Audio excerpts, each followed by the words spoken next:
What is up, chat? How's it going, everybody? Welcome back to the stream. It's Tuesday.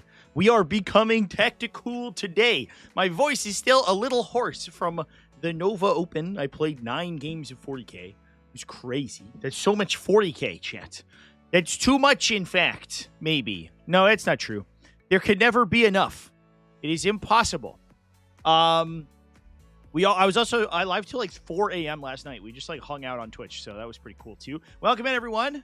Welcome back. What we're going to be doing today is talking about the results of the Nova Open, what they mean for the metagame. We are basically, this is, I would say, the first real good look at what the metagame is going to look like post Death Guard nerf, which was a big sort of open question. What's good?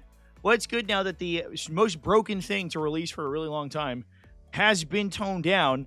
And the answer may surprise you. How's it going, everybody? Unless it is Chaos Knight with triple despoiler. I don't know if that's the case. I don't think that's the takeaway, chat. I don't think so. Am I okay? So I have a condition called rosacea, chat. Thank you for bringing that up. I appreciate that. That's good. I had not noticed. I've never noticed that in my life, but I appreciate you telling me in the chat. That's very nice of you. Lessons from the Helldivers 2 update. I haven't played it yet. I'm going to play it tonight. We're going to see how it goes. I think the Helldivers 2, I'm excited about it. Welcome in, everybody. How's it going? Great. Congrats for the place again. Nova is out to play the same pod. Hell yeah, dude. Yeah, I'm not going to talk too much about my Nova games because I think I'm going to do a whole video on them. But we did do pretty good at Nova, which was solid. Very excited about that.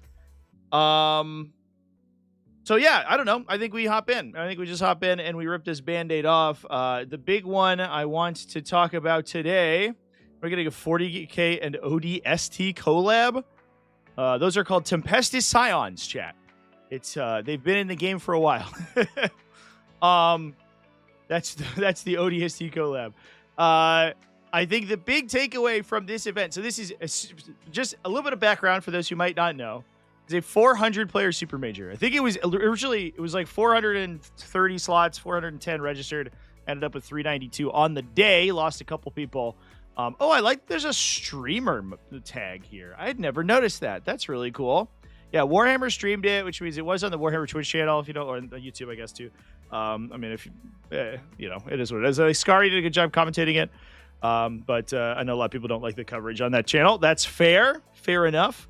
But yeah, 400-player super major, biggest event since we have seen the changes to Death Guard and Knights, and I think we all would have been expecting Death Guard to win it if we had not seen those changes. However, Nova did announce towards the end of, or towards the time of the event, immediately after the update had been issued. Oh, my camera's off. I'm now realizing. Turn that back. There we go. Welcome back, everyone. How's it going? I think I could turn my overlay back on too. Nova almost immediately announced as soon as the update had come through that while it was past their rules lock date, they would be using the update because it wasn't that far past. And also, I think it was necessary for the event to be like not kind of a joke. And so this is going to be one of our first big looks at how things are going to shake out now that those factions have been nerfed. Turn my...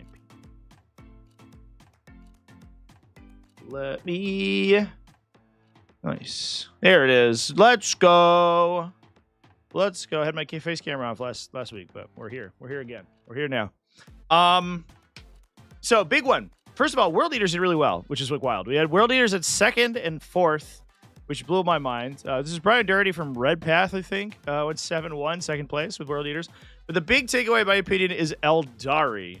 Aeldari had a good weekend, both at Nova and in other events this weekend as well. And I think that is going to be the same thing going forward. I think that's what to expect moving on into the future. Here's what happened. Aeldari, everyone sort of dug deep into their bag of tricks. Aeldari was like, they were vibing, right? They were okay. When Knights got buffed, everyone dived into their bag of holding and found an Aeldari army. and realized, listen, hold up. If I take a Fire Dragon unit and I put Fuegan in it, and then I take another one and I put an Outark in it, I take this unit that gets full hit wounded damage rerolls against vehicles, and then I put them in Warhost, and I move out and I shoot and I kill 2 knights, and I put them both back into transports with Eldred Ultraran, generating S command points, and then jumping back into transports. One with Skyboard Sanctuary, one with the other thing, a Fire and Fade. That is an almost crippling amount of damage, and you basically beat that matchup for free. So everyone was immediately like, well, this faction can play around Death Guard. It's not great, but they can do it. If they push out, they split fire, they get a little lucky. Each Fire Dragon unit can kill 2 drones at once, and then jump into their transports. Death Guard or Mortarian's Hammer specifically doesn't have a good way to deal with the transport and the unit inside unless they just shoot the transport to death immediately and then can indirect the unit inside, but that's a little bit less consistent. So if you can alpha them, kill like 3 vehicles, hide back in your transports, do it again the next turn, you win the game anyway. Even if their death shrouds come down, even if their indirect does a bunch of damage, you'll win anyway. So they were like, well, Eldar, we found a way. We found a faction that's not Death Guard that's good into both Death Guard and Knights. As soon as you nerf those 2 factions, the assumption is that this build is not going to be as good because the Fire Dragons are not as necessary if Knights are no longer a huge problem. Now, I think Knights are still good, and there were a lot of Knight players represented at Nova. However, all that meant is that the really powerful builds just had another 300 points to spend on other stuff. So they ended up with 1 trillion utility units. So they were incredibly good into vehicles because of this. They had decent long-range shooting because it's Eldar. They're very consistent. They're incredibly difficult to interact with, and also now they have just tons and tons of utility. So they're good at scoring, they're good at screening, they're good against deep strike stuff.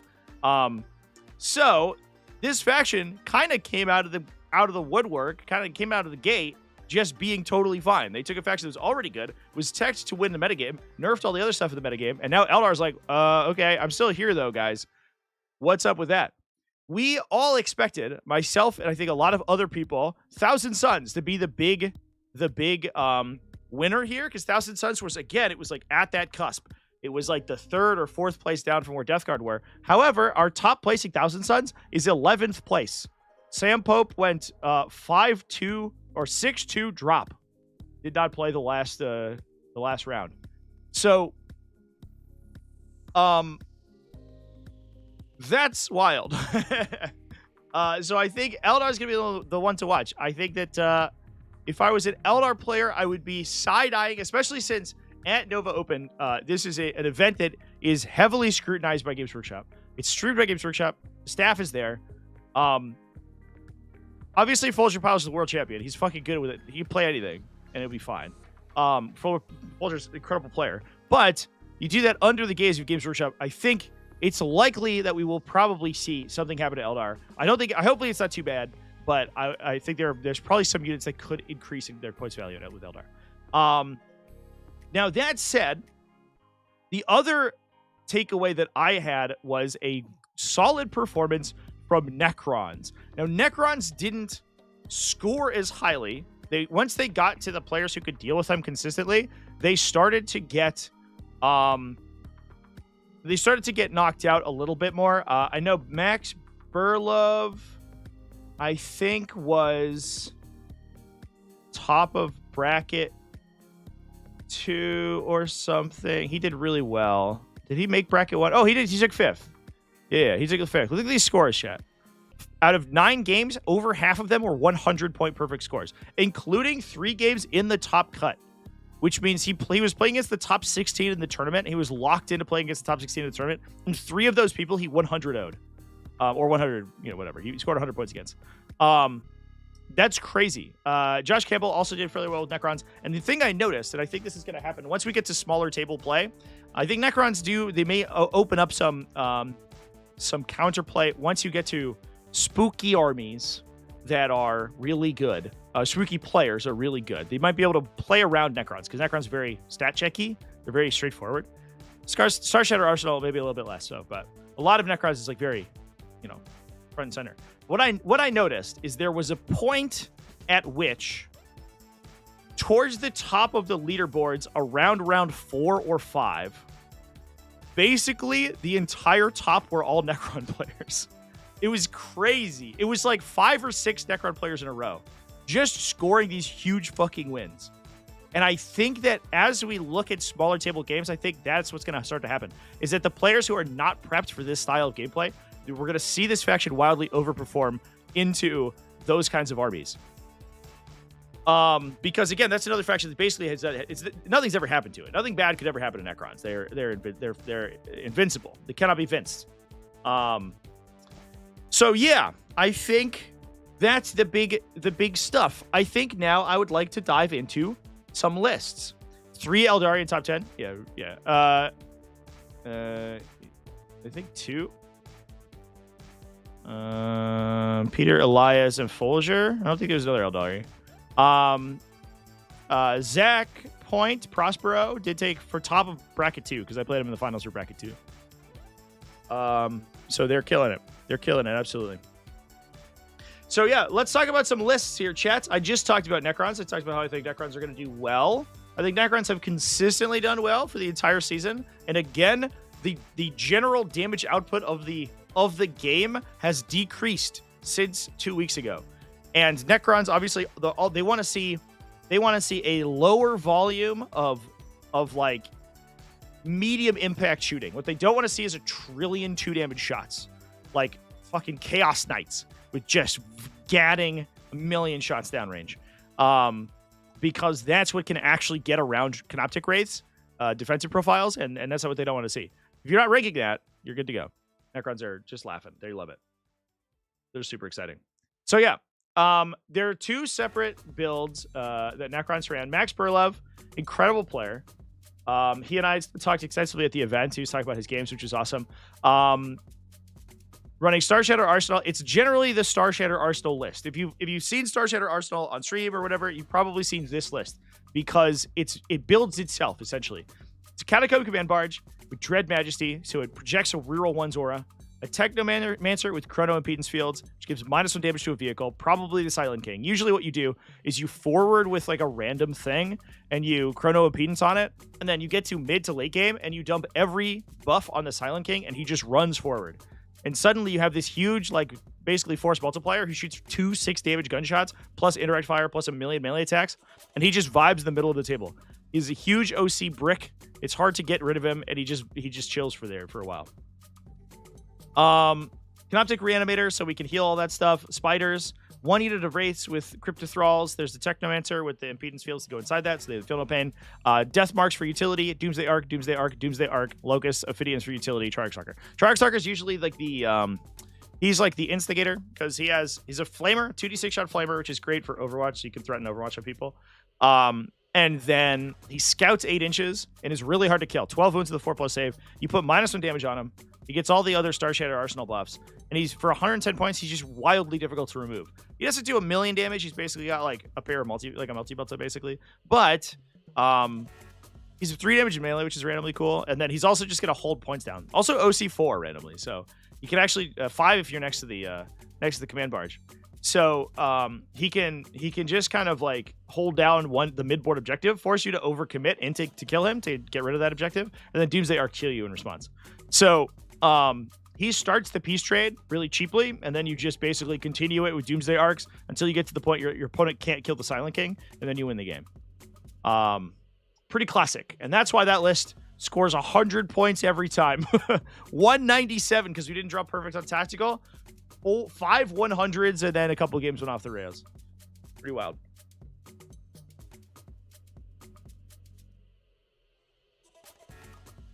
Fantasy Edition where Necrons aren't allowed to be bad. They were bad for a hot minute when their codex came out. Oh, it was Canoptic Core. People played Canoptic Core for a little bit, but it was kind of whatever. They got some updates that made them really good. All right, let's move on. The other Necron list that we'll consistently see play. I don't think anything's changing with these lists. I heard some rumors that there were buffs to Necrons, which would blow my fucking mind. But I wouldn't put it past them because they love buffing Necrons. If there's one thing I know about GW, it's giving Necrons buffs. Josh Campbell playing Awakened Dynasty. So this is the one where you reanimate a million billion guys back to life. He loves this list. I would fall fucking asleep with this list. I would I would pass out on the table. But you know what? To each their own. The OC characteristic of this army is 102. Let's go. We've got a Hexmark Destroyer, Orokin the Diviner, Royal Warden with Netherrealm Casket, so stealth for the unit plus double Technomancer. We have a Necron Warrior unit. Imagine that there are Cryptothralls in here. Yeah, there's a Cryptothrall unit. So we're going to put the Cryptothralls into the Necron Warriors. We're going to put Orokin the Diviner into the Necron Warriors. We're going to put the Royal Warden into the Necron Warriors. So they are -1 to be hit. They have an additional 4 ablative wounds from the Cryptothralls that fight on death, if that matters. They have a 4+ invulnerable save, and they have access to in this list 2 separate reactive reanimations. You can reactively reanimate with the Ghost Arc and the Stratagem after you're attacked. So the Warriors heal, I believe it's D3 + 1 re-rolling, plus another D3 because you string them back to the Reanimator. So they're reanimating potentially like 5 to 7 models just about every time you trigger one of those reanimations. And that's on a unit with 24 wounds and a 4+ invulnerable save and -1 to be hit.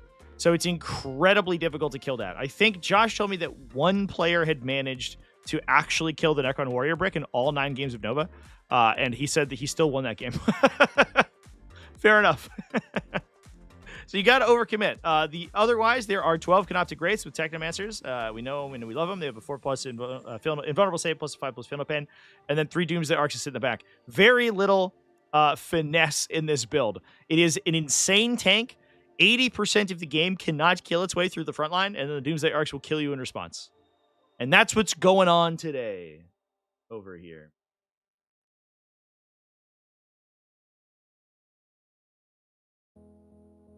Aeldari at 1st, 7th, and 10th. Oh, you're right. They are at 10th. Yeah, that's true. I just didn't read the 10th one. I think I stopped at Chaos Knights for whatever reason. Yeah, you are. There are 3 in top 10 for sure.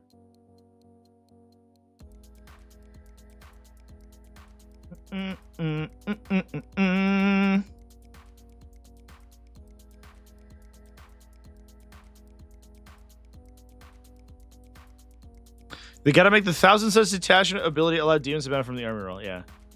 The Thousand Suns demon detachment is unacceptably like terrible. It's fucking awful. It's so bad. So that's Necrons. Now I'm really interested in this World Eater stuff. World Eaters have been good kind of consistently since their codex came out, but literally only in Berzerker Warband. However, I believe one of these lists is Khorne Daemonkin. Let's find out. Survey says it is. And this blows my mind. So first of all, James Lovett, fucking huge congrats. The old 8-1 with Khorne Daemonkin post nerf. That's insane. You are a god among men. So this detachment came out and it was pretty good. They changed it, so previously it could put bloodletters basically anywhere on the table after you destroyed a unit, or after a unit was destroyed. You could just deploy bloodletters. They changed it so that the bloodletters have to go 6 inches away from the any enemies, which made it in many cases extremely difficult to do and not have quite as much effect. The downside is, so you get access to Core Demons. Core Demons, in some cases, can gain Blessings of Khorne, which is cool. It's a little bit weird that Khorne Demons don't have Blessings of Khorne already. I feel like if anyone would be blessed by Khorne, it would be a Khorne Demon, but who knows? The big thing, though, is that you can give your Demons Lance, and in response, they can give your World Eaters Lance and Twin Linked. So you lose a lot of consistent damage output from your Berzerker Warband stuff, but you get some pretty sweet strats, so that's cool. And I do think that the Summon Bloodletter strat, Summoned by Slaughter, is the name of the strat. It's still useful. It's still very good stratagem. Setting up units when stuff dies is like very powerful. And there's a bunch of really cool things you can do with it. You can like destroy a transport, disembark the units from the transport, drop Bloodletters 6 inches away from the transport, and then charge the unit inside. You can like destroy a unit, use that unit to spawn a bloodletter unit to charge into another unit. That's pretty cool. I believe they eroded it so that you can impact kill a unit with like blood crushers or tank shock, summon a bloodletter unit, and then continue to charge. That was illegal at the beginning, but I believe that they've eroded that interaction so that it does work.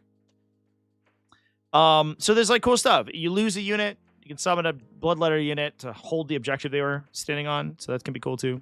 But otherwise, the detachment ability is a little bit inconsistent. It gives you a random roll to generate blood tithe points that you can spend in only your command phase to gain buffs for your demons, which will then buff your stratagems for whichever buffs you have access. But it's things the big ones, Lance and Blessings of Khorne for army wide, which is cool. And I guess a 4+ invuln save for bloodletters, which is all right. So we have Massive Executions with Blade of Endless Bloodshed.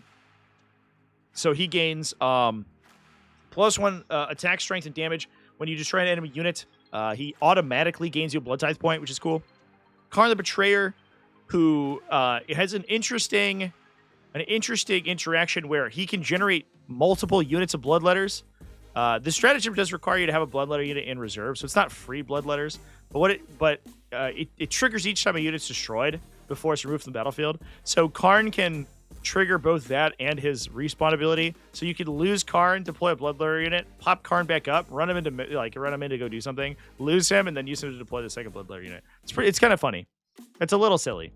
So we are using that stratagem quite a bit. We have 4 units of bloodletters in the army. They're like on the whole, they're kind of mediocre. They do gain an attack bonus from Scarbrand, which is cool. He buffs only your Blood Legion units, so he buffs himself and other bloodletters. So they go to 3 attacks at 2 damage, which is solid. Downside is that they have no access to rerolls to hit. They have no access to like hit bonuses. They just vibe unless you take a Bloodthirster, which no one will do. And then, but you can give them Lance if you have 3 blood tithe points active, which means the strength 5 they have actually goes pretty far. We then have a bunch of Khorne Berzerkers, 2 units of 10, so 1 for each of the characters. Chaos Rhino to deliver 1 of those to the fight.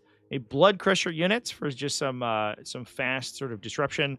2 units of Chaos Spawn for utility. Flesh Hounds for more utility. Double Forge Fiends, so we actually have shooting plus a Jackal unit. So a lot of this army is going to be playing like weird stuff with the Forge Friends, killing units and deploying bloodletters onto their objectives to take them. And you're playing this kind of like KG game where you're trying to sandpaper your opponent down until you can generate enough blood tithe to buff up your demons. Then you go all in with the demons. The bloodletters, like you commit multiple units of bloodletters, you get Scarbrand into the fight. Scarbrand goes insane once he has Lance. He just is 2s on 2s on anything in the game with 9-6 damage melee attacks. So he'll kill whatever. And he can answer sort of knights and things pretty effectively. But that is the list, chat. What a wild list. It is crazy to see Khorne Daemonkin doing so well this late into the edition after they've been nerfed so hard, which is sick.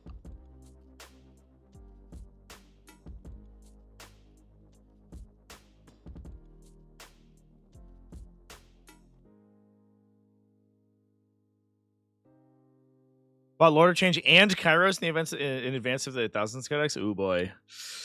I'm sorry, man. That's too bad. We can play Lord of Change and Chaos Demons. He's thoroughly mediocre, but sometimes he shoots knights for 15 damage. Pretty sweet.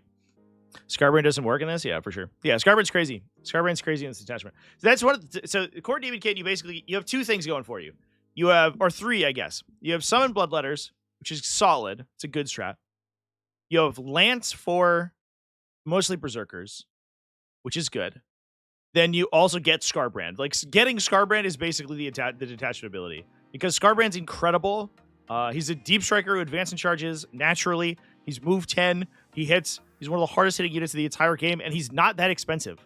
He is significant. At this point, he is significantly less than the cost of a knight for a 20 wound T11 model.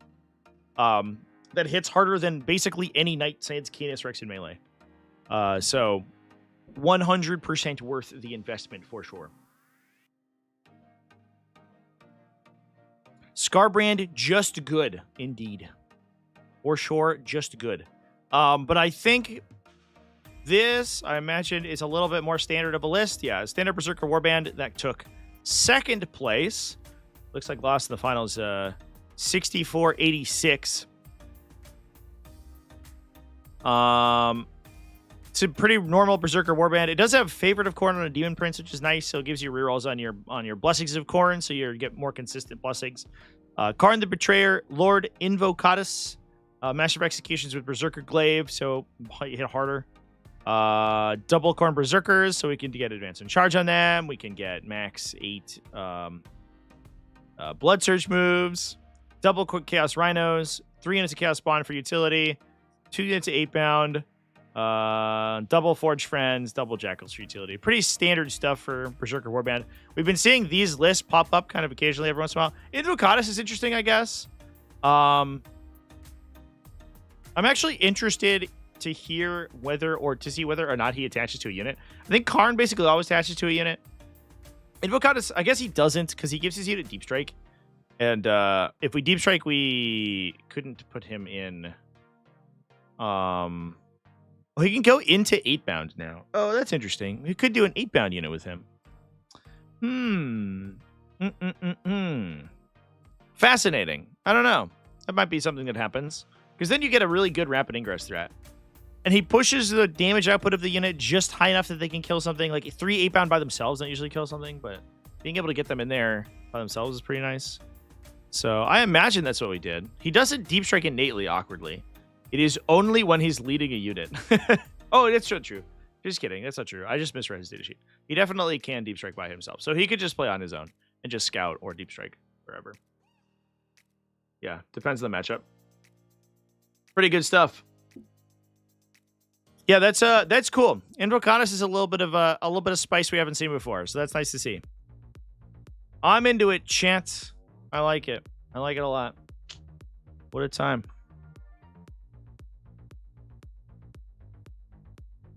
Nice.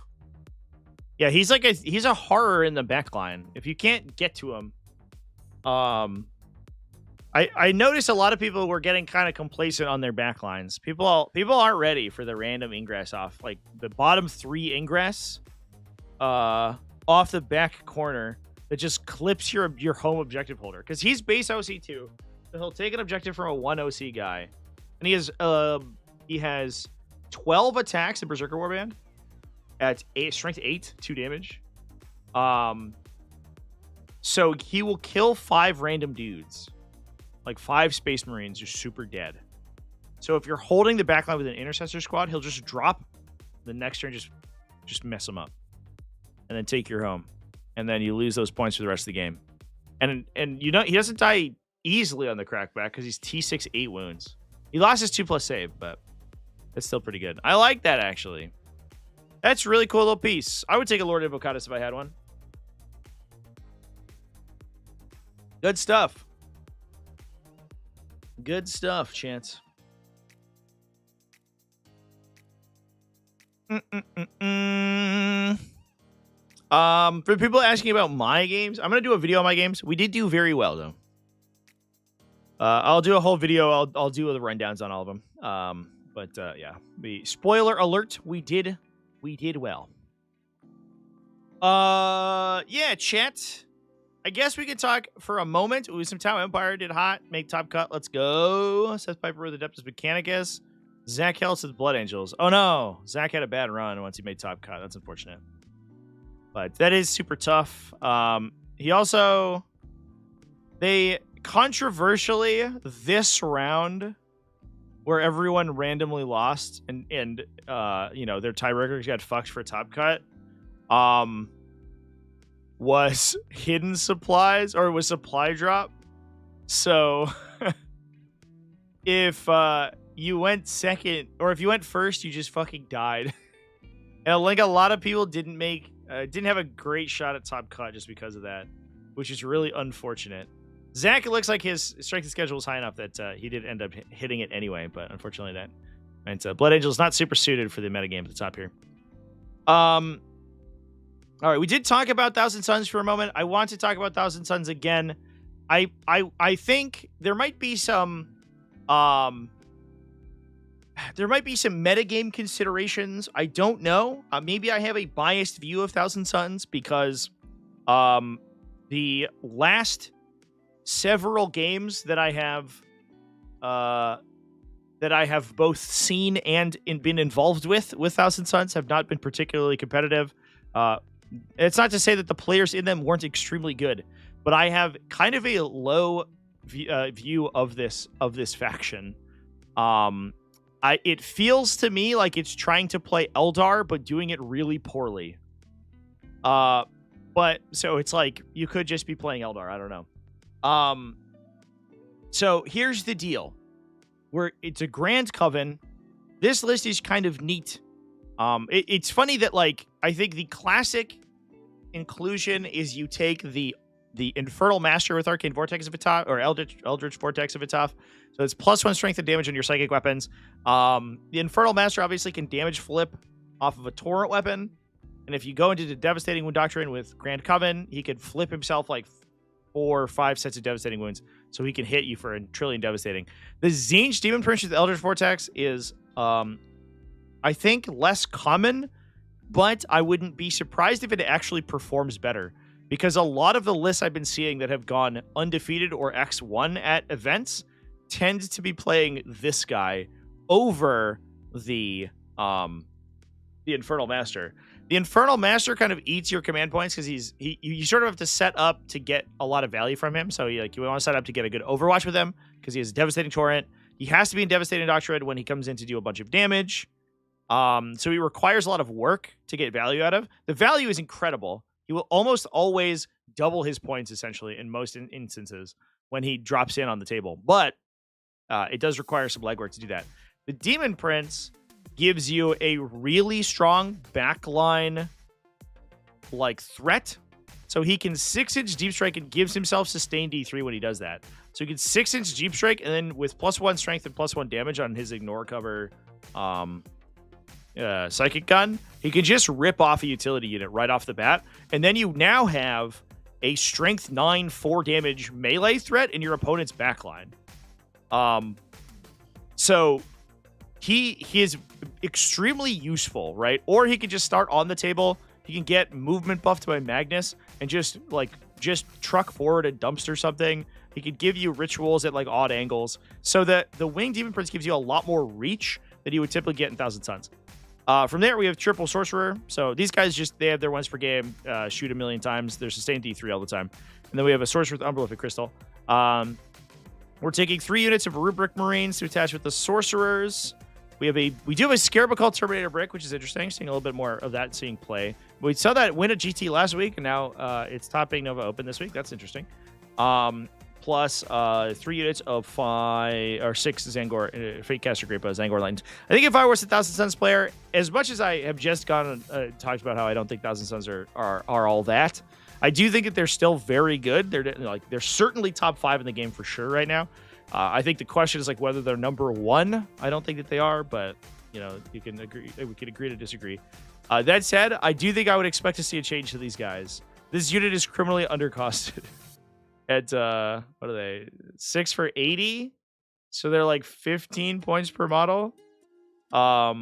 16 points per model, I guess.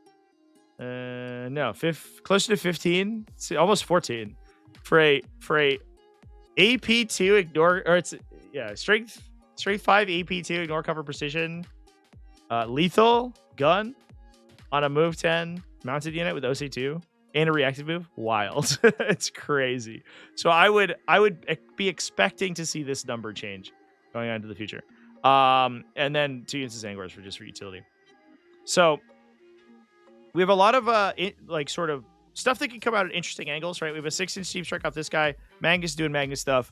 We can come in off the sides with sorcerers and then double move them to get lines of sight to people. And then that gives us lots and lots of casts in relevant positions. The sorcerer is a great caster because he can up down the Scarab called somewhere. And sometimes you could even just start them in reserve because they have Deep Strike. And you can Deep Strike them, then up down later to get a second good line on someone. And you can Temporal Surge after all of those movements. Plus you have 2 casters inside the Terminator unit. So you have a lot of casts all over the place.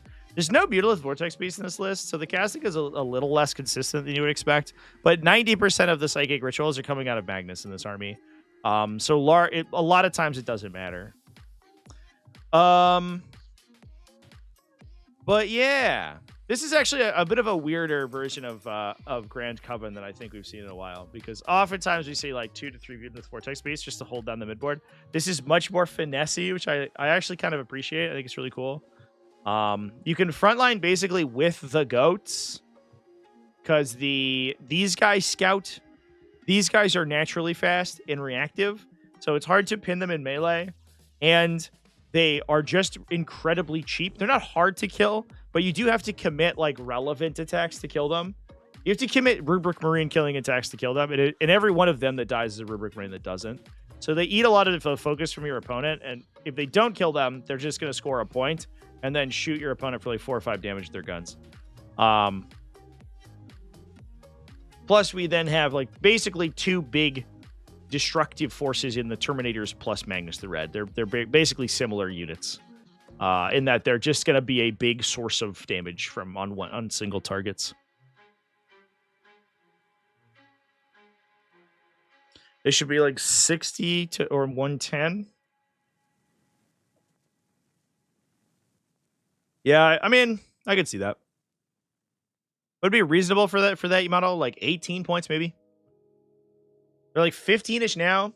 So you'd go up to like 100-ish, 105, yeah. I can see 105. The smaller units, definitely, you don't need to be as high. They're very good utility, but then they don't concentrate buffs quite as well.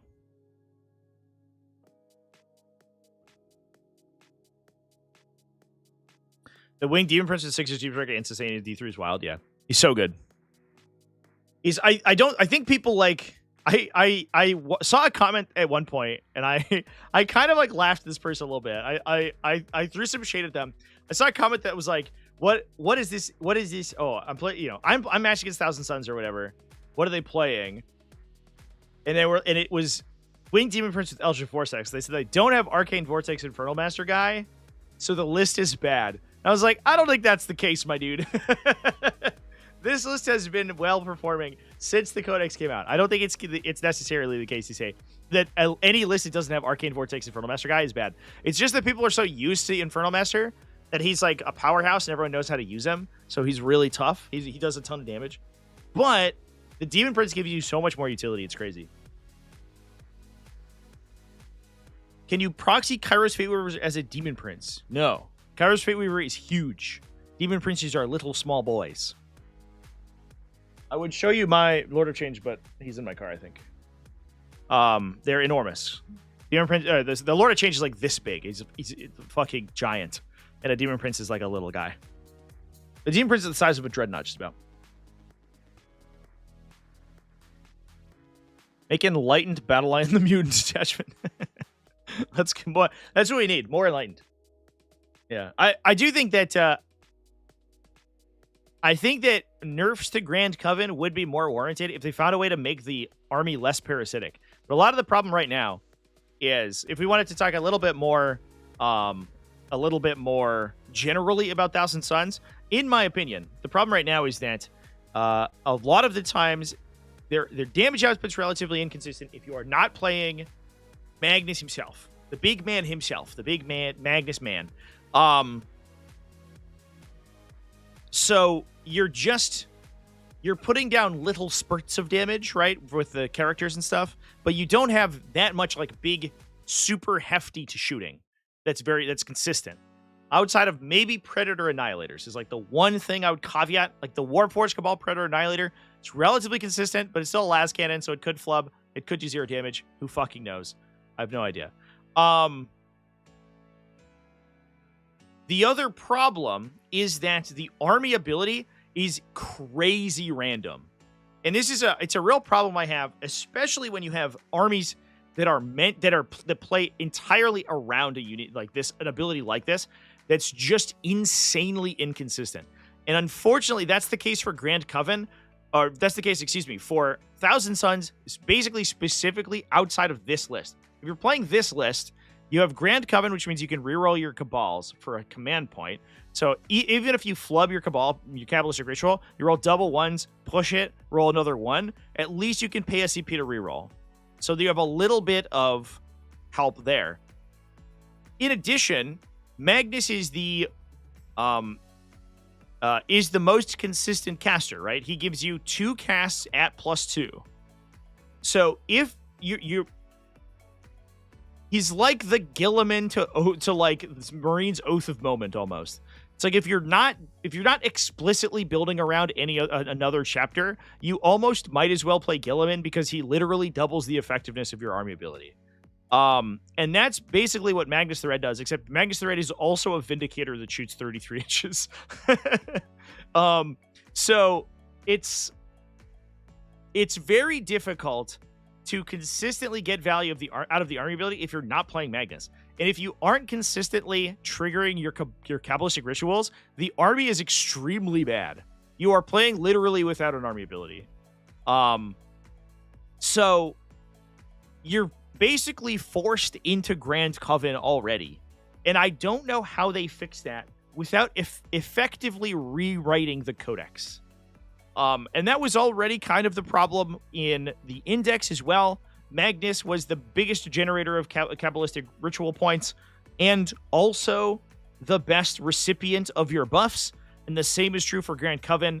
Grand Coven is the best detachment for Magnus. You might as well play Magnus because he's the only guy who can consistently cast your spells. So you just kind of have to play them.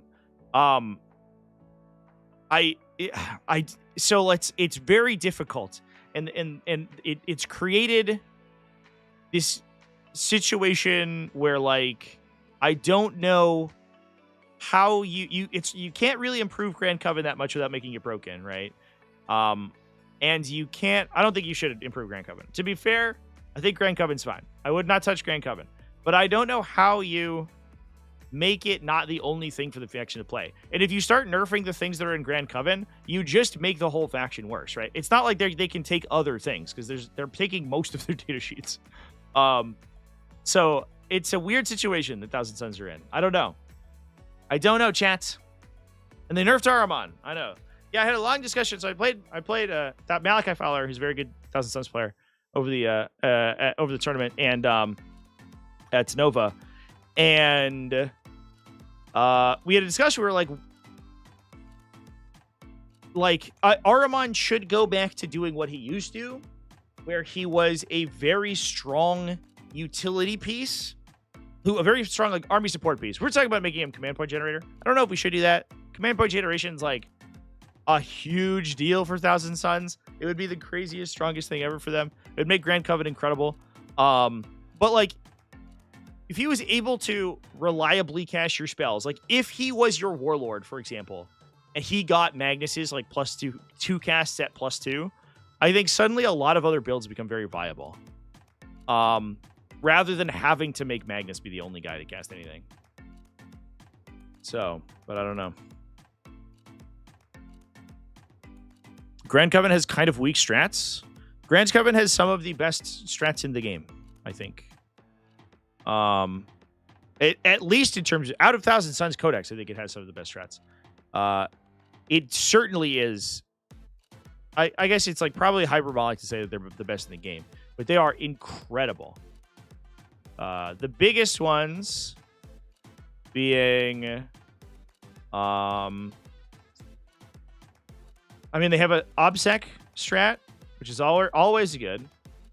They have +9 range, full hit and wound rerolls. What the fuck? The fuck is this? +9. That's a crazy level of buffs in one strat. That's insane. Reroll psychic tests is huge because no one else can do that, and you need that consistency to make the army ability work. And then the other one is you can flip into another. Oh, then they also have Destined by Fate, so you can zero out an incoming hit, and they can also flip into a Doctrine, which is basically either devastating wounds or +1 to wound. So for a command point, you can give your most powerful weapons +1 to wound, or you can give them devastating. That's incredibly powerful. So I would say the collection, the grip of strats that this attachment has is incredible. The downside is that a lot of times they dump all their CP into this one because the stratagem is so powerful that you don't have any command points to spend anywhere else. So you never see a lot of these stratagems because they've just burned it all on Magnus. Which is another sort of instance where the detachment's kind of parasitic because you are wildly incentivized to take Magnus because of this strat, which means you're basically already pre-spending 8 command points on the stratagem over the course of the game. You know, like 60% or 70% of your command points go into using this strat to make Magnus kill the Wii universe.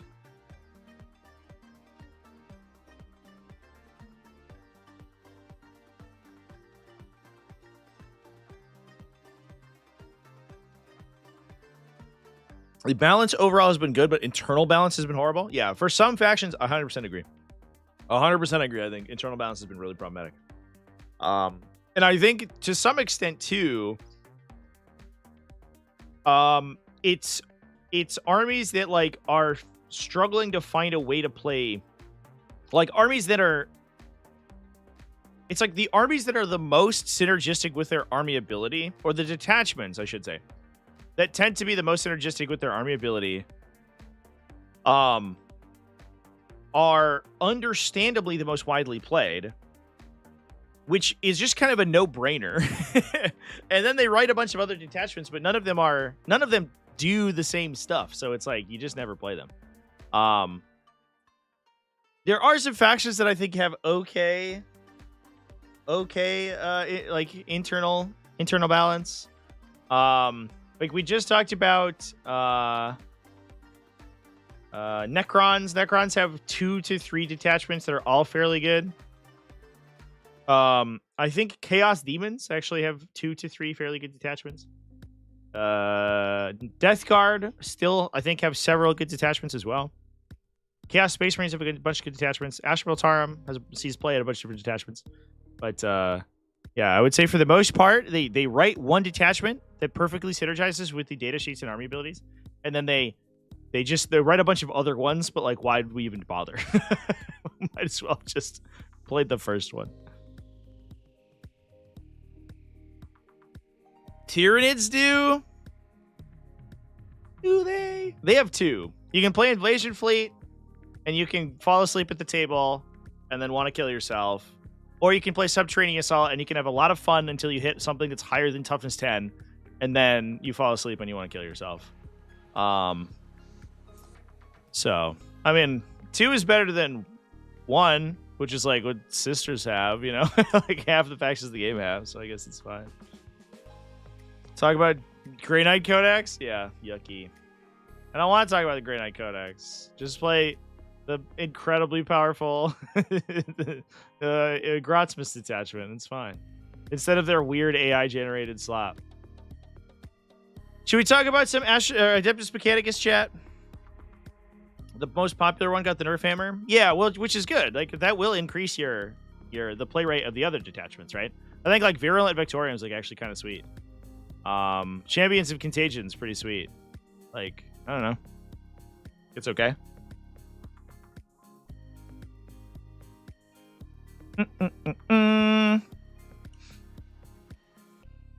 All right. I want to talk about some Adeptus Mechanicus chat because we don't do that very often. Seth Piper over here. He did go 5-1. He made top cut with the incredible scores. Lost 1 game and dropped. So yeah, I'm going home. All right, man. Well, you locked yourself into 15th place, so good on you, buddy. One of the reasons I don't super like the bracket system, but I don't know. I didn't go 5-0 first 5 games, so go fuck myself, I guess.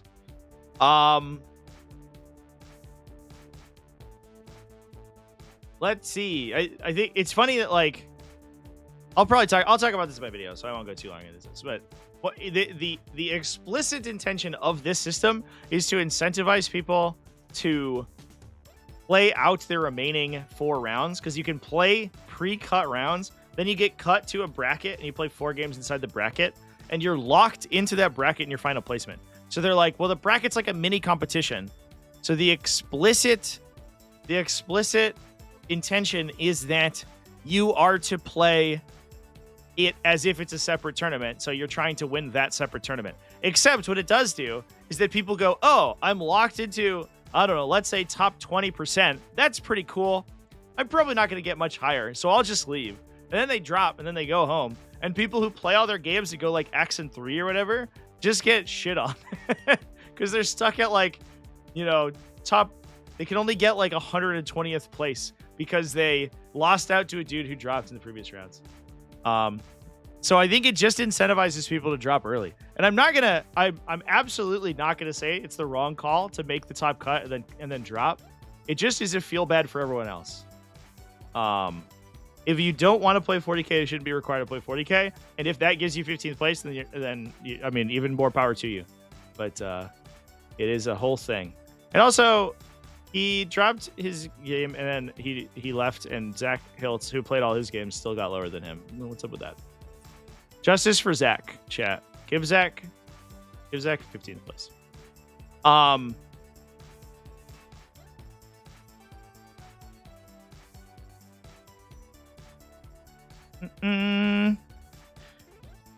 Petition people who should drop that should be banned from future events. No, that's wrong. That's wrong and toxic. No, if you don't want to play the fun, the fun game that you're here, that you paid money for the opportunity to play, you shouldn't have to. That's like saying like if you buy a sandwich and you don't eat all of it, you should be thrown in jail and not allowed to buy any more sandwiches. You know, it's like, no, I bought the sandwich. It's my sandwich. If I don't want to play it, if I don't want to eat the whole thing, that's my prerogative. If people don't want to play the fun miniature game because they're burned out and they're tired and they want to go home, there should not be a penalty for doing so. I do think that they should be ranked lower in the final placement, because if you drop, then clearly you don't care that much about your ranking. But that's my 2 cents. That's my 2 cents. I don't think that there should be anything else going on.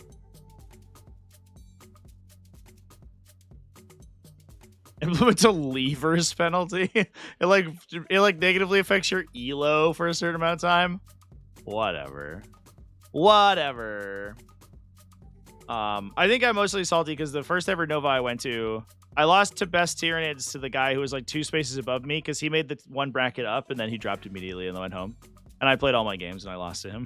I was like, this is stupid.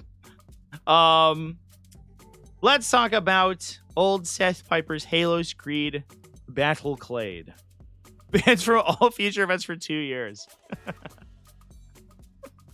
Harsher penalty than including a Hellbrute in your army for free. Get him. Lifetime ban. Ban forever.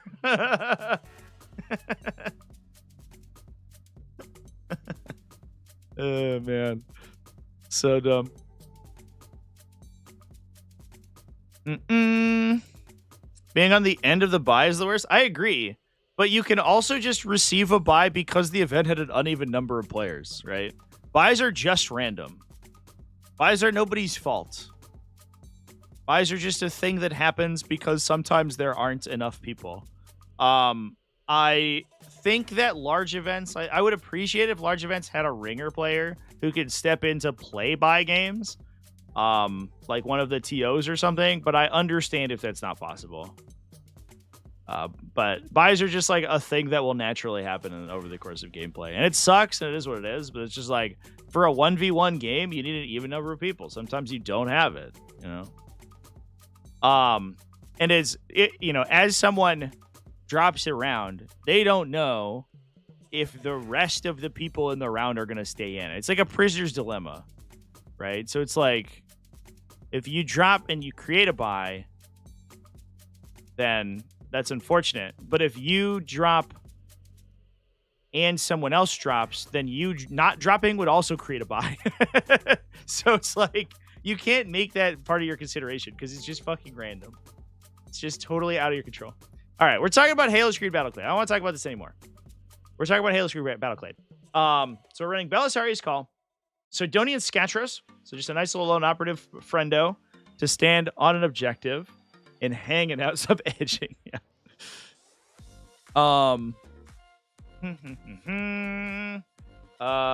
Tech Priest Manipulus with cognitive reinforcement. So that is the, I believe, double Doctrinas. So that guy will hop in and hang out with a unit of breachers, usually, is what we see.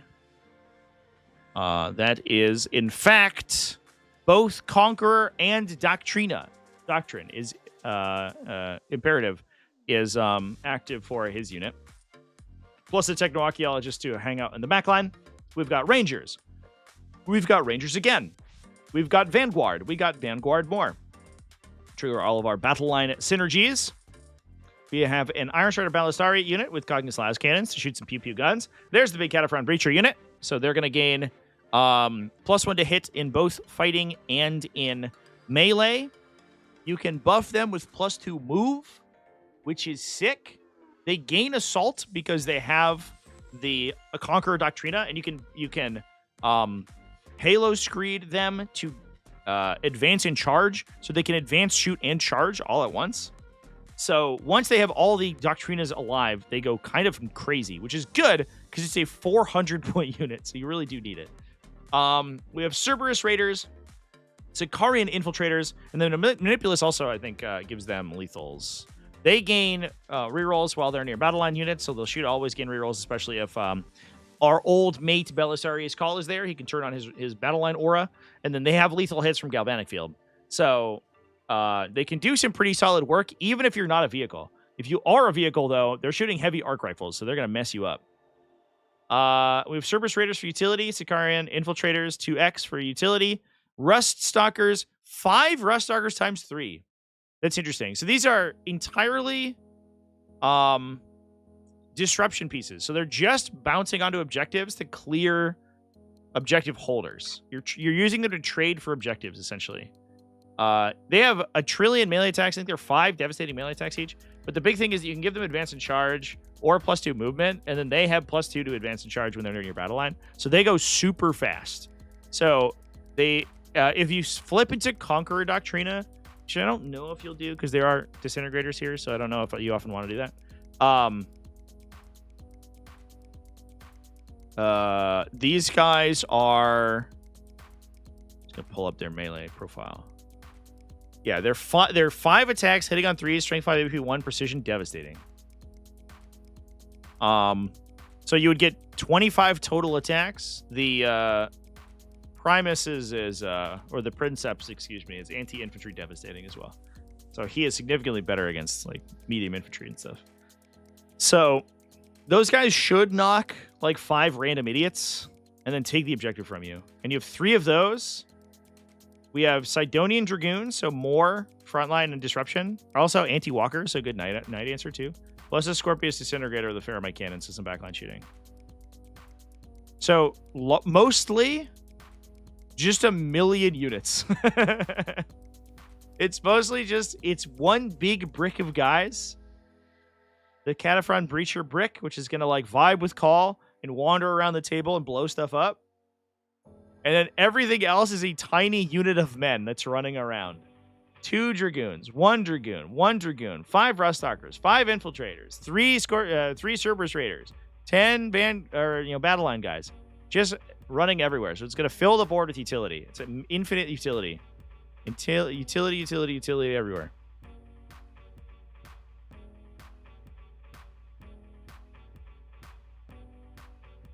There's 1 boat. Exactly 1 boat on this one. I definitely expected to see that say Scorpius Disintegrator Ferromite Cannon times 3. But it didn't do that. Instead, we got 4 Sidonian Dragoons. But this list is gonna just like keep you off balance for the entire game. Because it's just gonna constantly be throwing dudes onto your objectives. No Skystalkers or Dune Riders. Yeah, exactly. Yeah, for sure. Just infantry everywhere. What's interesting is that I saw a lot of people say, and this was not the experience that I had, but I saw a lot of people say, it's Games Workshop terrain, you cannot hide infantry. And I was like, that's an interesting take, because that's clearly not true. Do I have any good pictures of the layouts? Like, I think some of my pictures came out kind of mid. Like, I don't know. Like, for the most part, a lot of the terrain placement was pretty standard, but you have these good pockets in here.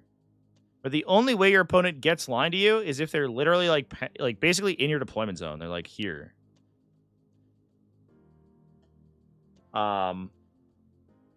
where you can stage infantry in the front. So, like, I don't know if I had that experience. We saw Eldar do well, and we saw, obviously, Adeptus Mechanicus do fairly well. You know, even with all that in mind. So, I was curious about that call. Because that was not the experience that I had.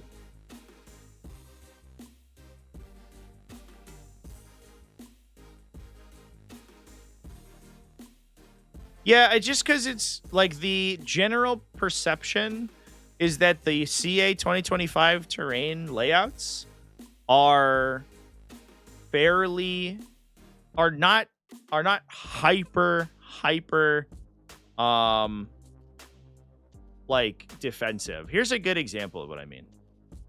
It's like, so this is Adeptus Sororitas. I don't give a shit about terrain, so I just fucking deploy on the line. I don't care. But basically, if you are fast enough, which sisters are because they can miracle dice their movement, you could just hide your whole army behind like this stuff, and then you stage in the middle. And if you're playing Admech or Eldar, you just burn +2 movement on everything, and then you just stage in the middle anyway. So unless your opponent has moved out very aggressively, in which case you die to Breachers or to Fire Dragons or whatever. In this case, if I went first, I mean, my opponent went first in this game, but if I went first to push forward in the middle, which is why this Rhino's here. Otherwise, it would have scouted back, and I wouldn't have been able to see it. Because it had Dominions in it. If, like, I could deploy way far out in the open, and I could push to stop these staging areas from happening, but then my opponent just kills me. So, like, I don't know. It's an interesting train of thought that I saw a lot of people say in response to some of the coverage from this event, which was, I don't know, it surprised me. I don't think I agreed with the take, but people have different experiences, I guess. Must have been WTC players, yeah. I think probably. Almost certainly it was. Aeldari and Thousand Sons can always find ways to shoot you. Yeah, but part of the thing is finding ways to stop them from being able to like get it profitably. The weird thing about Thousand Sons is that Magnus in particular is super fast and super long range. So he can find a way to shoot you, and sometimes you can't shoot him back. And like that can be problematic. So I agree. I will understand that. With Eldar, they will be able to find ways to shoot you. And I think that's true of almost any terrain layout. I don't know if like you can stop a Warhost Wave Serpent from getting 10 Fire Dragons into the line of sight of you. Like, the thing moves, what, 22 and then disembarks 25 inches away. Is where you have is where it can place Fire Dragons, and then the Fire Dragons themselves have an 18-inch range, and then get back into transport. So it's like, I don't know. You have to impede its movement so fully that vehicles are like non-functional in order for it not to be able to shoot stuff. So I don't know. And I do think it's a problem, but the benefit is that the Fire Dragons are only 18-inch range, and you can set up a situation where you trade for it. Like, you'll trade something, and you'll get the Wave Serpent. That's usually so valuable to an Eldar army that it's usually fine for you, depending on the matchup. Depending on the matchup.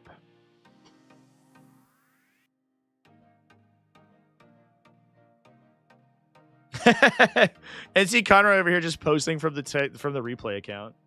Everybody go give my replay account a subscription. Here you go, chat. Show it some love.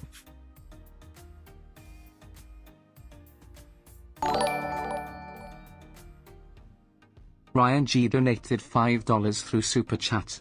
Can we bring up that TSS isn't real Warhammer bias? I did like how you pointed out that Nova was easier than your average TTS mod. Yeah, I think that's going away slowly. Yeah, we had a discussion about it last night.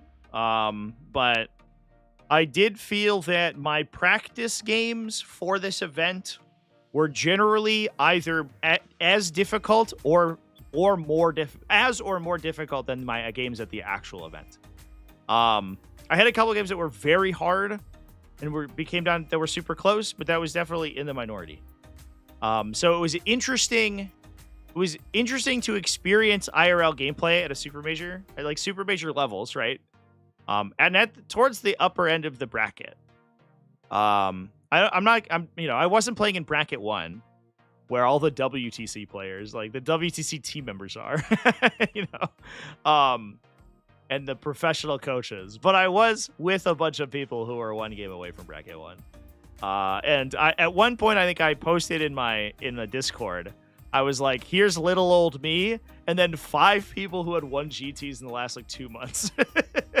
So I was like, I think I'm in good company here. And interestingly, the games on TTS do feel like they are more difficult. But I don't know if that's just a matchup thing.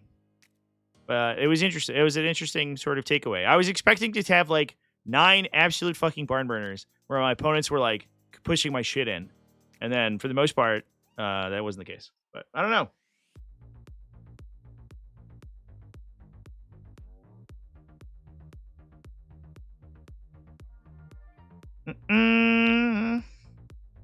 Get the impression you've played more Warhammer games in the year and some change that you've been playing than some people have played in IRL for 10 years. Yeah, for sure.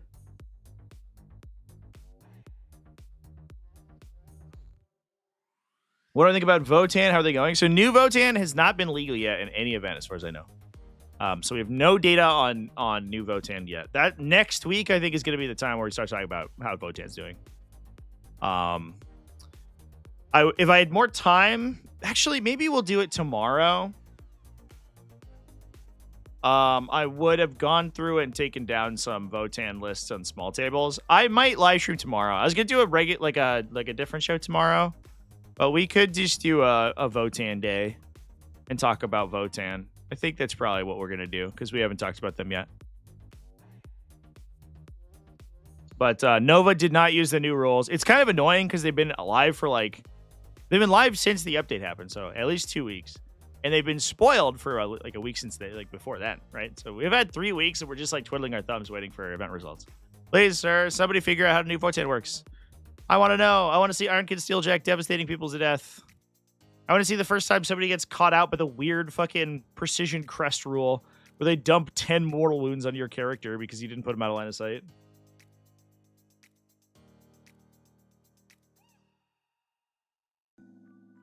Games at TTS feel more difficult because you're expected to be more precise since you have controlled movement to such a greater extent.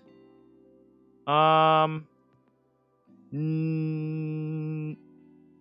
think part of it might be that TTS has more tools to measure, which means that people it's easier for people to play to a higher level, maybe. Like there's less cognitive load on them if they're playing to a higher level. But I don't know if I really believe that. Like, it's like easier to screen in TTS because you just have the auras, but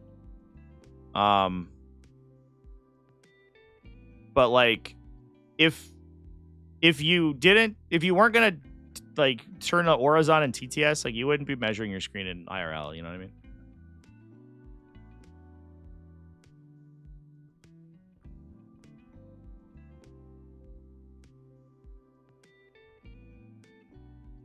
Their one disembark strat is sick. Oh, and brand fast oath band or whatever. Fun detected, it shall be deleted. Yeah. Heaven forbid anyone have powerful tools in their detachment. Yuck. We want everyone to play different variations of Gladius Task Force.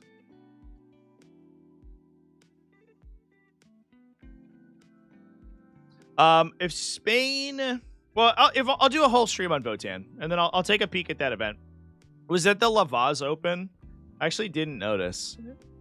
Because I just talked about the top 1 or 2 there, I think, when I did best armies. Because they did the top cut at that event. But yeah, if they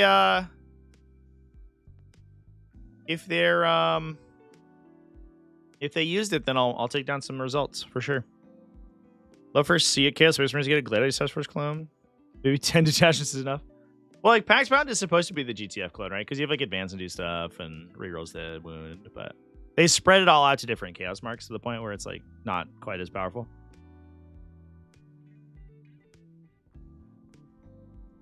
I kind of want to talk about new Imperial Knight stuff. Should we talk about the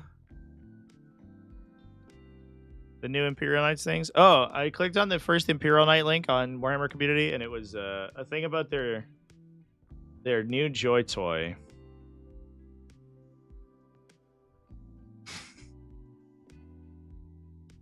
Which is kind of sick, not gonna lie.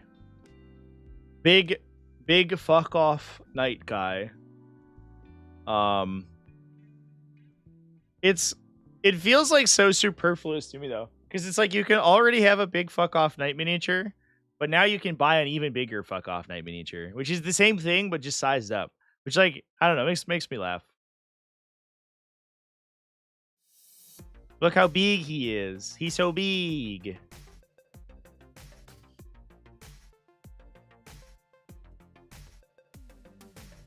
Oh, should I subscribe to the Warhammer newsletter to maybe win a Joy Toy Imperial Knight, chat?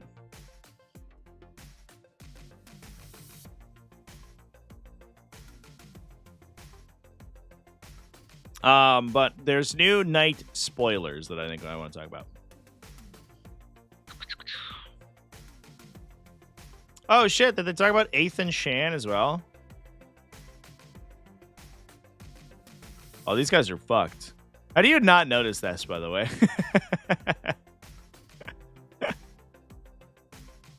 Are these raptors? Hold up. No, I think it's this weird lighting. They're definitely Raven Guard. That guy is like clearly visible. He has glowing red eyes. He's just not looking. Okay. Did they even make artwork for him? No. They did not. Get fucked, I guess.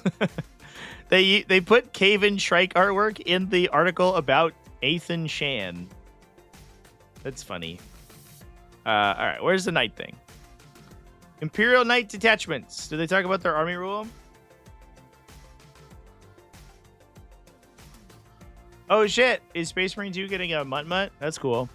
I tried Space Marine 2 for a little bit when the PvE mode came out, and I bounced instantly. I don't think I can get into that game. I played the campaign, and that was enough. I think I'm good. But unlike OG Space Marine, I could not get into any of the multiplayer. It was just so weird.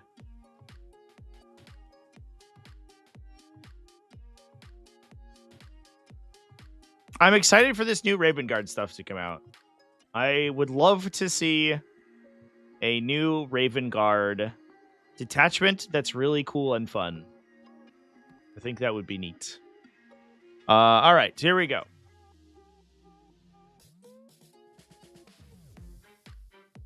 So, new army ability. When you swear oaths on the Code Chivalric, they're a good bit more flexible. They choose a deed and a quality separately.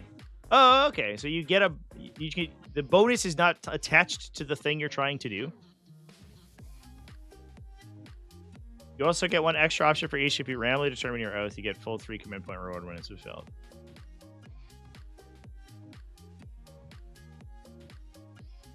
Okay. The start of the battle, select one character model in your opponent's army. This deed is complete at the end of a turn in which that character is destroyed. Oh my god, that's fucking instant. Okay. Jesus. So let's lay low the tyrant. Reclaim the realm. This deed is complete at the end of your opponent's turn if you control one or more objective. If you control more objective markers than your opponent. Okay, that's not too hard either. Reap a great tally. Deed is completed at the end of a turn if the number of destroyed enemy units is greater. This is greater than the battle round number, even if those destroyed units are subsequently returned to the battlefield. So in battle round 1, if you kill 2, battle round 2, if you kill 3, and it's the end of any turn. Okay. And it's hold up. And it's not destroyed enemy units in that turn. It's destroyed enemy units full stop.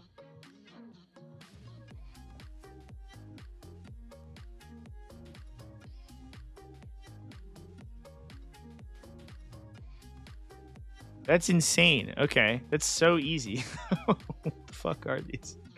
Just have destroyed 2 enemy units by, or have destroyed at least 3 things by the end of the second battle round. Okay. That's fine. I just kill some random shit, and then I complete my oath. I guess it will probably happen round 3. Round 3 feels like it's a shoe-in. Rounds 1 or 2, maybe it's tough. This one you could get round 2 if you push, right?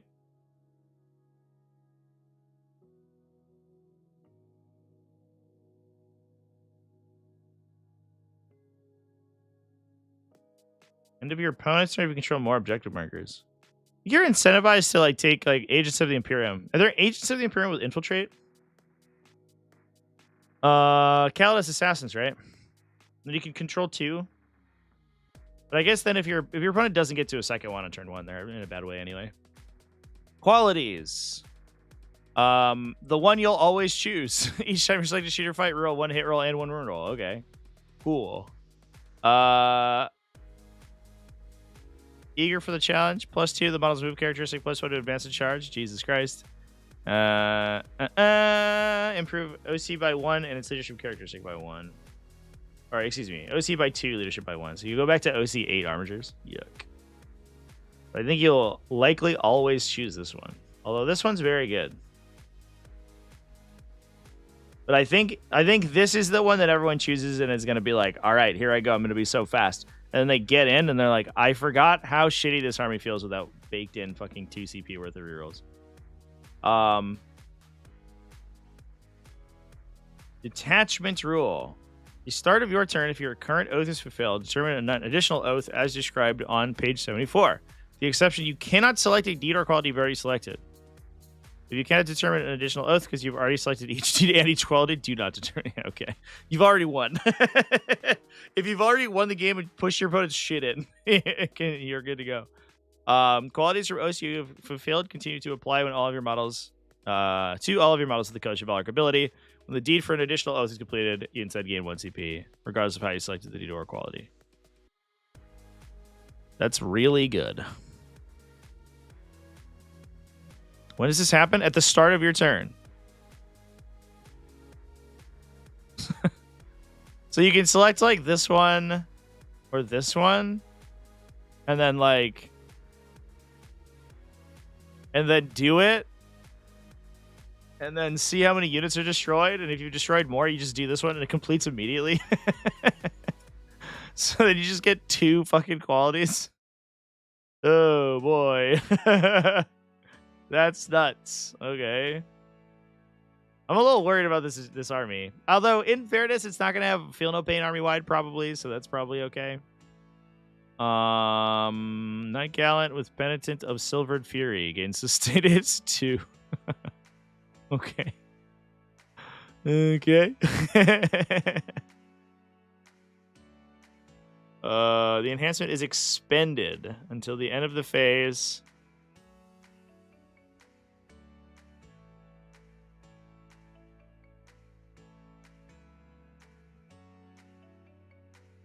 Melee weapons equipped by the bearer have the sustained hits 2 ability. The fuck does expended mean? Is that new terminology? Are they changing? We are absolutely seeing 11th edition design right now. It's so funny because we're right at the point. We're right at that point of the release cycle where they've probably wrapped 11th edition and it's at the printer. And I 100% could. I imagine that expended is a defined term in the 11th edition core rules. Even though it's not in the 10th edition ones. So they have to add it to rules commentary somewhere.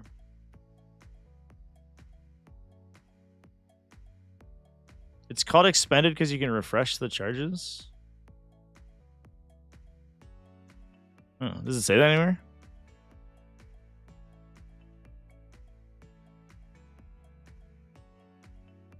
I don't know. The stratagems are all about charging your... Oh, what was the other one?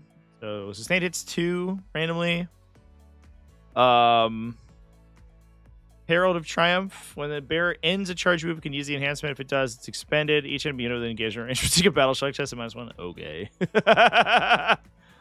Alright. Hope that's 5 points. Oh no, what have I done? Stratagems. Heroes trade. End of your command phase. Hero Knight Titanic model from your army in range of an objective marker you control. Your level of control over that objective is 5 unless it would otherwise be higher until your opponent's level of control over that objective marker is greater than yours at the end of the phase. So you 5 OC OBSEC, but it's much tougher timing than Claimant for the Dark Gods. So Lords of Dread can do it basically anytime they want on any phase, and this one is specifically end of your own command phase. So it also has to happen after you Battle Shock and stuff. So if you can't OBSEC an objective and then hold it regardless of Battle Shock test. Moment of Glory. For Imperial Knight Titanic unit from your army consolidates. Until the end of the phase, each time your unit consolidates models in it can move an additional 3 inches. Pretty good. Unstoppable Warrior. You can fall back, shoot, and charge. Ugh. Oh, it's 2 CP. Okay. Fair enough. So that feels like it's the Lord of Dread equivalent, right? It's like all about Titanic stuff doing things. You're supposed to play 5 models and like 1 Calidus Assassin. Not all knights are impetuous questors. Some are content to tenaciously defend their sovereign territory like true guardians of the weak and vulnerable. They're dauntless defenders. The start of the first battle round, select 2 objective markers of the battlefield to be your foundations. When you draw a line from any part of one of your foundations to the other, if any part of a model's base or any part of a model's hull or model without a base crosses that line, that model's unit is said to be your defensive line. Well, an Imperial Knight unit from your army is on your defensive line. It has the following ability. Each time a model in this unit makes an attack that targets a visible enemy unit, you can ignore any hero modifiers, and weapons equipped by the model have sustained hits 1. That's really good. Minus what a hit is brutal for knights, actually. So ignoring modifiers is huge. Each time one of your foundations is removed from the battlefield, select a new objective marker to be one of your foundations. So burning your expansion could actually be sick, because you could push your defensive line farther forward. What a cool detachment ability. What a really good and really cool detachment ability. This makes, like, Crusaders actually good at shooting while engaged. Because you engage a Crusader, and it hits you 4 times and doesn't do anything. And then, assuming they don't retain their sustained hits and they remain stationary ability. But like any of the double gun guys, right? But then they're minus 1 to hit with their gun. So they shoot their Gatling cannon to melee, and they miss half their shots. And they fail to wound 2/3, or a third, or whatever. And they hand your opponent, like, 5 saves. And you're like, all right, well, that wasn't that exciting. But if you ignore the hit roll modifier and you gain sustain for just hanging out there, it's actually sick. Acquisitor at Arms. While you are on the defensive line and there are no enemy units on your defensive line, you add the bearer's objective control characteristic to that of each model affected by the bearer's bondsman ability.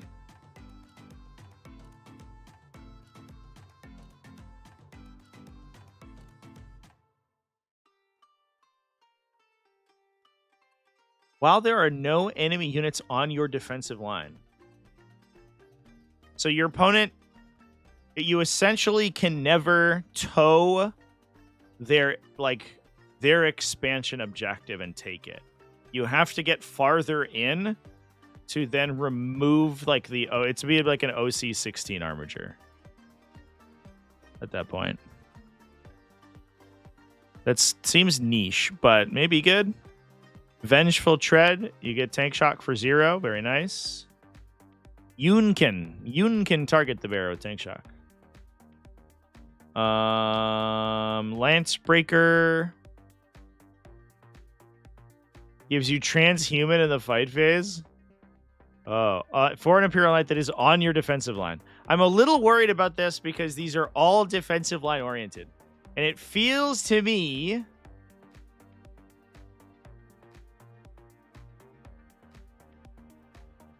Where's the army ability again? Or the detachment ability? Not that one. It's any 2 markers on the battlefield to be your foundation.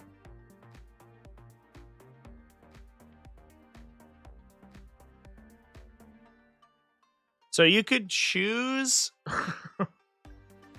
All right. You could choose your objective and your opponent's objective. Your 2 home objectives. And then as long as you touch that line, which crosses basically the entire board, then you would gain all the benefits.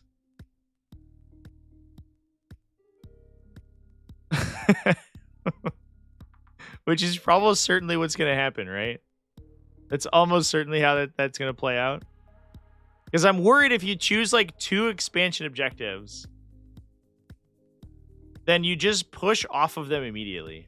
I guess you could choose you and your opponent's expansion objectives, and then you get the line, the usual line of engagement through the middle.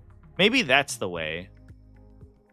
But I'm worried if you make a line that's parallel or that's perpendicular to the long table edges, 90% of the time you're going to step off that line almost immediately because you have to push your opponent's home. So you have to create a defensive line that goes down the table so that you can touch it for as long as possible. What a weird ability. Drive him out. Not been selected to shoot or fight. You show a model in your makes an attack targets an enemy hit on your defensive line. You get a 5+ critical hit. And if you're on the defensive line, you get sustained hits. So you're 5 up sustains. That's really good. Titanic Bombardment. If you remain stationary and you're on the defensive line, you've not been selected to shoot, you gain sustained hits too.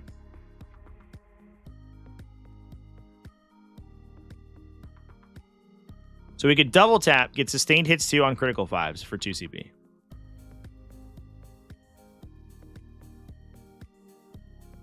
That's spooky. That's a spooky amount of damage, chat. I don't know if I like that. Valor Strike Lance. Swaps Army Ride, Feel No Pain. That your opponents loved. We know everyone loved giving Knights armies an additional 20 wounds. We know that was everyone's favorite. Advanced rerolls and Assault on Guns. Oh, shit. That's really good. Armiger vans can fill the battlefield with squires at the Spearheaded Arms Detachment, giving Knights battle line, letting bondsman abilities affect up to 3 models instead of just 1. That's probably incredibly strong. I'm in a level with you, chat. I bet this is broken. These all seem incredible. You get assault on all your guns? What the fuck?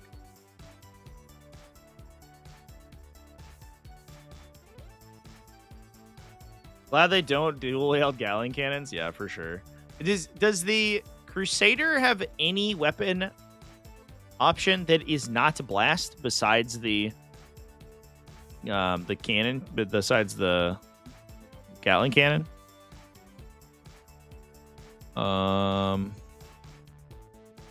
Oops. Nope. Just thermal or rapid fire. So only one of their guns can shoot into melee ever, besides their miniguns. Their secondary weapon systems. Fascinating.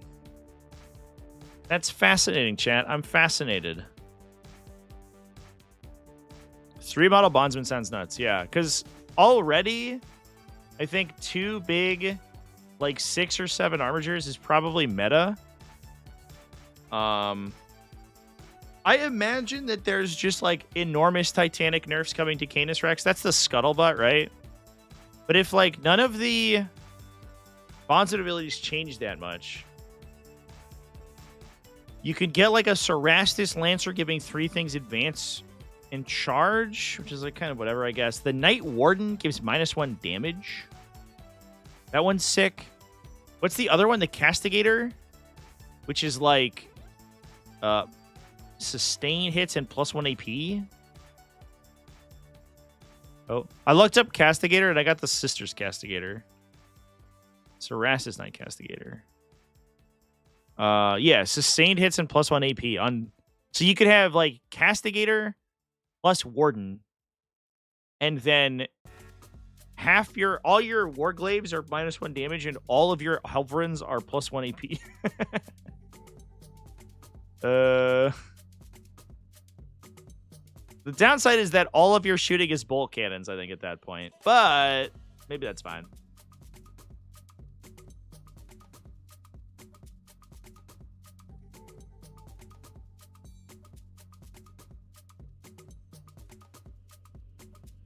Paladin gives Lance and Lethal.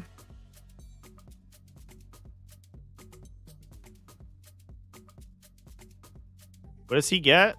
Oh, Rapid Fire Battle Cannon. Needs some support. But that's definitely not bad. Although I don't, if you're buffing like the output of armors or Warglaves, I don't know if you're that excited about it, honestly. Ooh. Technically, you can do a heavy stubber instead of a battle cannon. Really? Wait, is that real? Come back, Crusader. I hope that's real. Melting gun can replace by heavy stubber. You can equip stuff at the top. Thermal cannon can be replaced with battle cannon and heavy stubber. Oh, you just get both.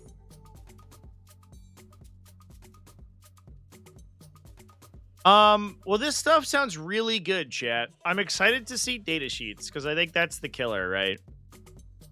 I think more than anything, Knights probably hang a lampshade or hang their success off their data sheets. If they get trash ass data sheets, when we might be okay. But if their data sheets are super pushed, I'm a little bit worried. These abilities seem really good. But we'll see. We'll see, chance. We'll see. I hope they throw Skysweeper protocols into the fucking sun. I was like mauling a little bit about Skysweeper protocols in the Discord the other day because I rapid ingressed a Bloodthirster in cover, and I took 9 damage for 1 armature.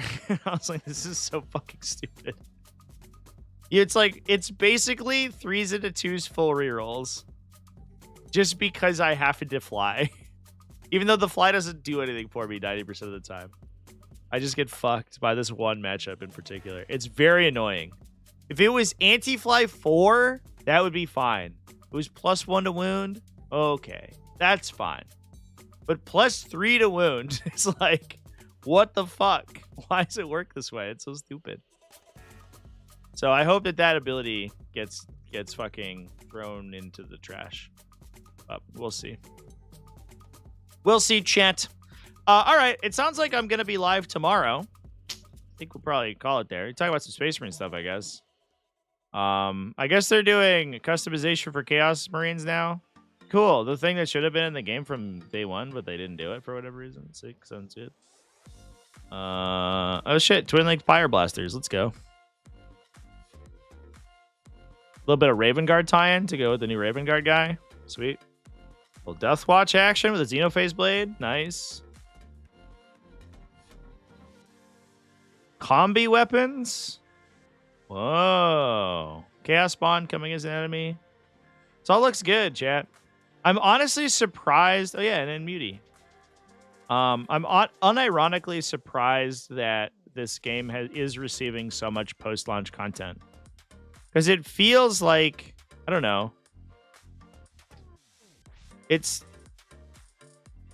seems like a weird game to be upkept with because it doesn't feel like a lifestyle game. You know what I mean? But maybe I just bounced off it so hard. Do I think we'll get a balanced data slate tomorrow? I don't think so. I think the balanced data slate is going to be pushed closer towards October because we got the update last week or 2 weeks ago. So I would expect it in a couple weeks.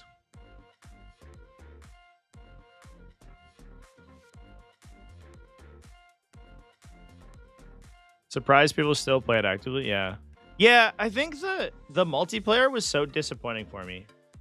I think part of it is that... So here's what I think, chat. Here's my opinion. Is the multiplayer PvE feels very performative.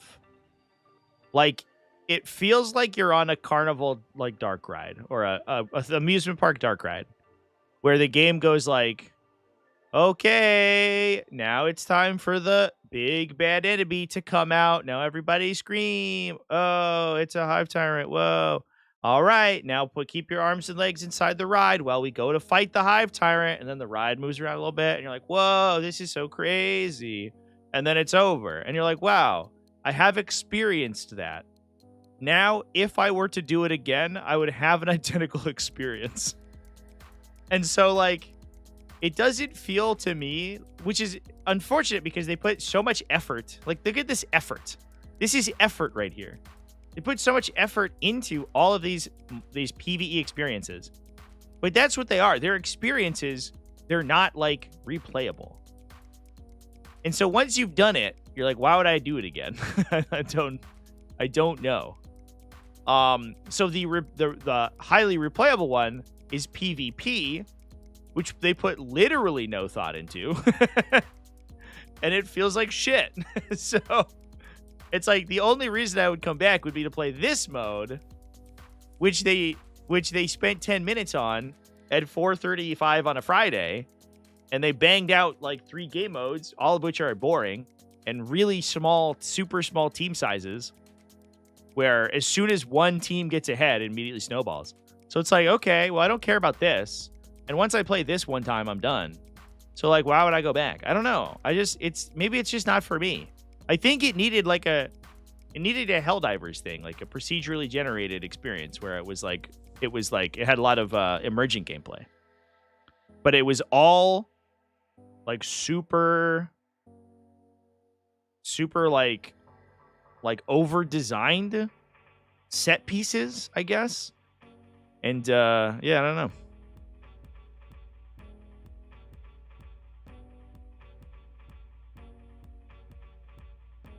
The siege mode is fun. I didn't like it. I didn't like the horde mode. But I think that part of it's that I didn't. I'll say I think that's my thing. Well, the horde mode is just another operation, basically. Because each stage is like a set piece thing that happens, right? So it doesn't change. The only thing that changes is that the faction you fight might be different. They're like, oh, you could either fight Tzeentch or you could fight Tyranids. Okay, cool, I guess. So, and it's on the same map every time, and the map always levolutions in the same way. So it's like, okay, I get the experience again, I guess. But I also hadn't played it in so long that I lost all the nuance for the combat system. So I was relearning it while I was like learning this system with a bunch of little like annoying things you have to do. And it just felt like a lot of homework, and I just wasn't that interested in it.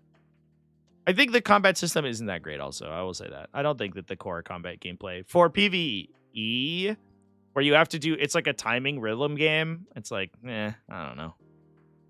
I don't really like it. Which is unfortunate, because I wish this was a game that I would go back to play constantly. Which I was kind of hoping to do, because I had spent so long playing Space Marine 1.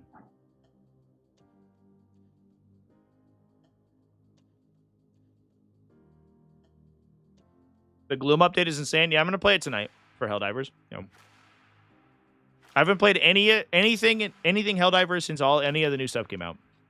So I'm going to go in. I'm going to get my Halo assault rifle. I'm going to dive into some bug holes. It's going to be sweet. Space Marine 1 superior game excluding graphics. I could see that. Space Marine 1 does like burn it. It like overstays its welcome pretty quickly though. Once you see all the orcs, you've seen all the orcs, you know? And the Chaos update was cool, but it didn't feel like it went as far as it could have. I think with the Chaos... Oh, excuse me. I ate a piece of celery, now I'm like spinning it up. The Chaos update for Space Marine 1, they should have added Imperium to all of the maps. So you could play any of the maps against any of the factions.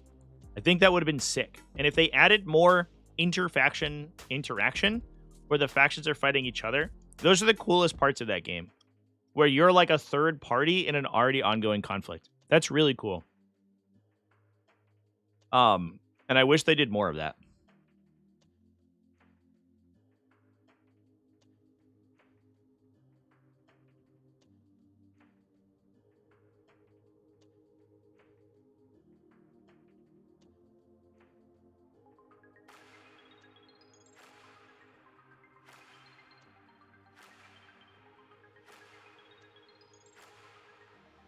They should have just focused on operations to get the content out quicker. I don't know.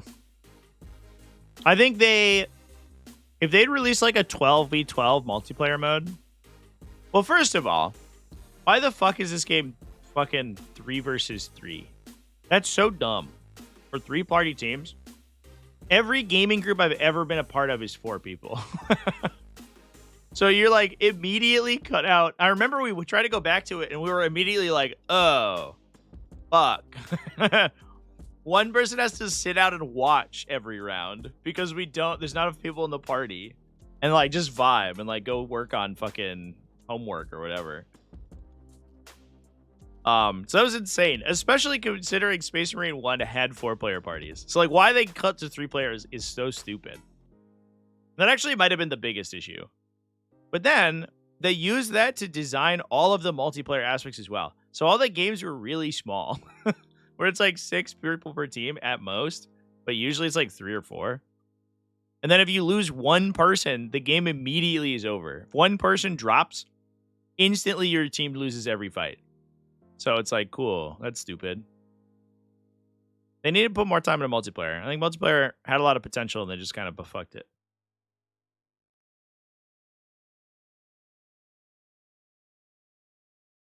The required enemy numbers would be too large, then power scale it differently, dude. Like, make them hit harder or whatever. That's a dumb excuse.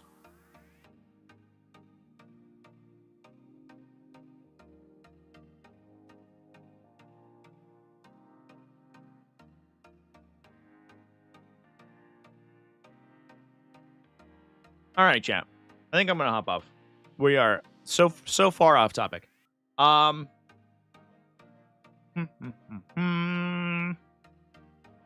multiplayer is having at least thought out, yeah. For sure.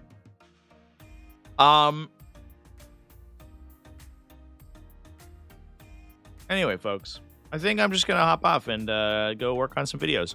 If you're a YouTube channel member or a patron, within the next hour or so, you should have a video on your ready to watch, because I have it basically fully edited. I just have to do some finishing touches and then upload it. That will be out tomorrow morning for everyone else. That's going to be a huge one. It's a big, huge one, which will be good. It's like 45 minutes long, so good stuff. And I put a lot of effort into it, so please watch. And I hope to have a recap video on Nova, my Nova games, out on Thursday.